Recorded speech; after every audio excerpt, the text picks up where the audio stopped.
The old mailman delivered one final letter before retiring. Nobody was ready for what it said. Roland Vance stood at the district office counter and said, 40 years on this route, and you still can't get a package to the right porch. No pension bonus for sloppy work. Otis Webb stood with his mail satchel still over his shoulder, his hands steady around a single certified envelope addressed in handwriting he recognized from 30 years back. Behind him, two junior carriers exchanged a look. This wasn't the end of anything. This was the moment right before Otis Webb's last day on the job turned into something the whole district would be talking about for years. A voice cut in, quick and sharp, the kind that talks over the cold open before it's earned the silence. 40 years of service, and they're still finding reasons to disrespect him on his way out the door. Y'all stay tuned. Otis had walked Route 9 for 4 decades. The same streets his own father had walked with a different postal uniform and a different set of rules. And his mother, Odessa Webb, used to tell him the same thing every morning before his shift. Baby, every letter in that bag belongs to somebody's whole world. You carry it like it matters, because to them, it does. Otis believed her. What nobody at the district office knew, not Roland, not the younger carriers who joked about his slow pace, was that Otis had spent the last 15 years quietly training and certifying as a forensic document examiner through a night program at the community college, learning to read ink aging, paper stock, and handwriting patterns the way most people read a street address. He kept his certification in a drawer at home. A mailman finishing his last route draws less attention than a man who can date a letter by its ink alone. The first rung came that same afternoon. Roland stood in the break room and said, loud enough for the whole shift to hear, "We've got a route walker who still delivers everything a day late, and somehow he's the one getting a retirement plaque." A few carriers laughed into their coffee. The second rung came 2 days later. Roland pulled Otis's final commendation off the district bulletin board without explanation, replacing it with a printed notice citing unresolved delivery complaints, posted where every carrier clocking in could read it. The third rung came the following week. Roland froze Otis's final pension processing over an alleged discrepancy in his delivery logs, an error that had never appeared in 30 years of reviews, forcing Otis to sit at a folding table filling out appeal paperwork 3 days before his own retirement party.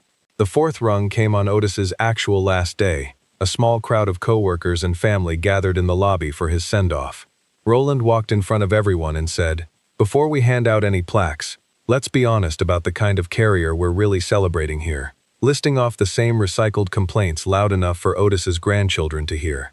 In the back of the lobby, a longtime clerk named Curtis Odom stood near the door, watching the whole thing, saying nothing out loud, his phone propped against a stack of mail bins, recording low and steady. Otis didn't raise his voice. He set his satchel down on the counter, straightened his uniform jacket, and stood waiting, jaw tight, hands folded in front of him the whole time. A voice broke in again, sharper this time, refusing to let the moment pass quiet. 40 years of carrying people's whole lives door to door, and they used his retirement party to humiliate him one last time. Somebody explain that to me. That same week, the certified letter Otis had been carrying, addressed to a retired district judge, the final undelivered piece from an old dead letter bin he'd insisted on clearing out himself, turned out to contain a signed confession connected to a decades-old wrongful termination case involving postal workers unfairly disciplined under falsified delivery logs, a pattern identical to what had just happened to Otis. The judge forwarded it immediately to Denise Okafor, the regional postal inspector general, who opened a formal inquiry within days and requested Otis's full personnel file as part of it.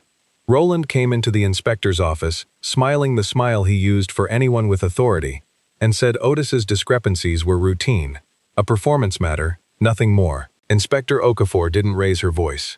She asked one question. "Where is the carrier whose logs you flagged?" Curtis Odom, called in as a witness, set his phone on the table and pressed play. Roland's own voice from the retirement lobby, unmistakable, listing recycled complaints in front of a man's own family, time-stamped the day it happened. Roland's smile didn't move for a second longer than it should have.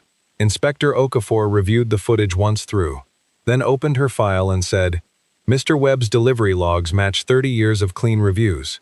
The discrepancy you flagged was entered the same week you froze his pension." By Thursday, the district had opened a formal investigation into Roland's disciplinary record, and he was placed on administrative leave pending it. His name pulled from the schedule board, the same way Otis's commendation had been pulled weeks before. The supervisor who had approved the falsified discrepancy without review was quietly reassigned out of the district within the month.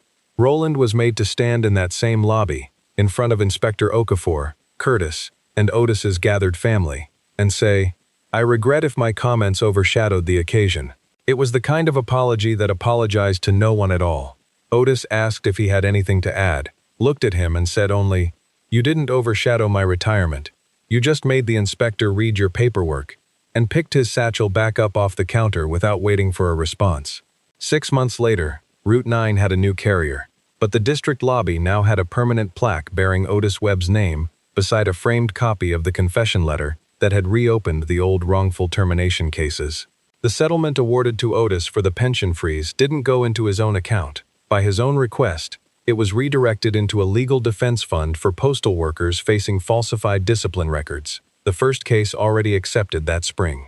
Odessa Webb, 94 years old now, sat in the front row the day the plaque was unveiled, hands folded in her lap, watching a son she'd raised on one instruction, finally handed the respect that had been delayed his entire last week on the job. A voice closed it out, warm now, no longer sharp. "Look, this one's fiction, all of it, made up front to back, but you know how many people give 40 years to a job and still get disrespected walking out the door. So here's the actual question. If you'd been in that lobby, would you have said something, or just stood there like everybody else did? Tell me in the comments. Like this if you'd have spoken up. Share it with somebody who needs to hear it. And subscribe, because this isn't the last story we're telling.